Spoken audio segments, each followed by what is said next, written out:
commence par 3 infos à retenir dans l'actualité et peut-être ce nouvel élan diplomatique alors que la menace d'un conflit armé en Ukraine est toujours très vive. Vladimir Poutine et Joe Biden ont accepté un sommet à l'initiative d'Emmanuel Macron. Des pourparlers validés par la Maison-Blanche uniquement si le Kremlin n'envahit pas l'Ukraine. En attendant, une réunion extraordinaire du groupe de contact trilatéral se tient aujourd'hui, alors que les tensions russo-occidentales ont atteint leur paroxysme.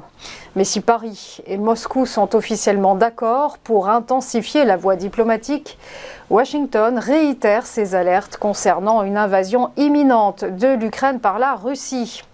Quant au président ukrainien Volodymyr Zelensky, il a demandé un cessez-le-feu immédiat dans l'est du pays.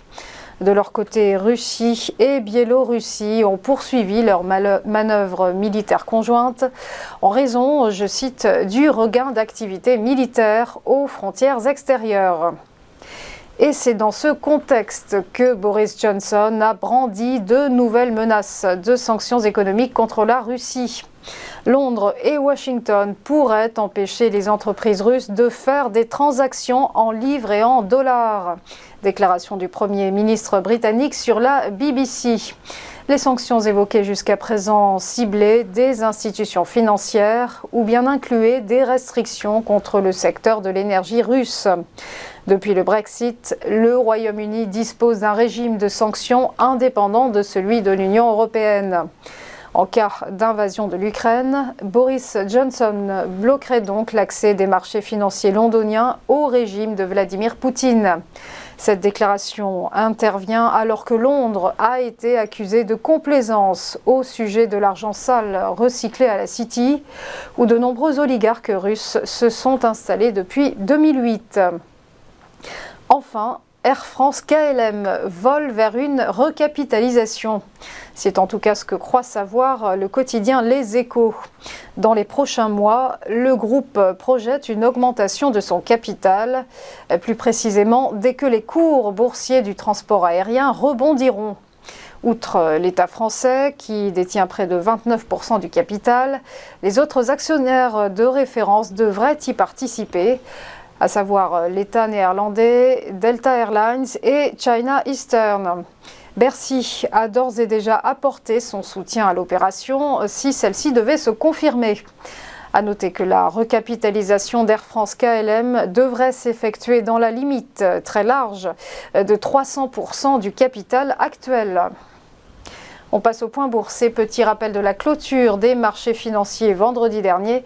Et toujours cette inquiétude évidemment au sujet ukrainien qui pèse lourd sur les différentes places occidentales.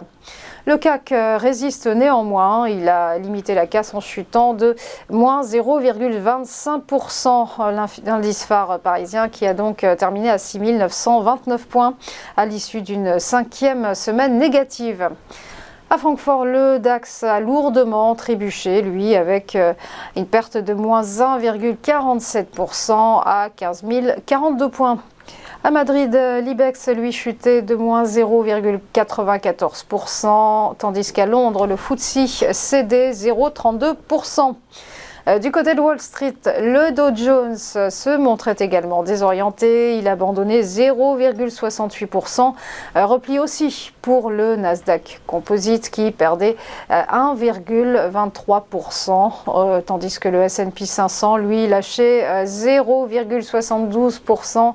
C'est la seconde semaine de repli pour la grande place new-yorkaise.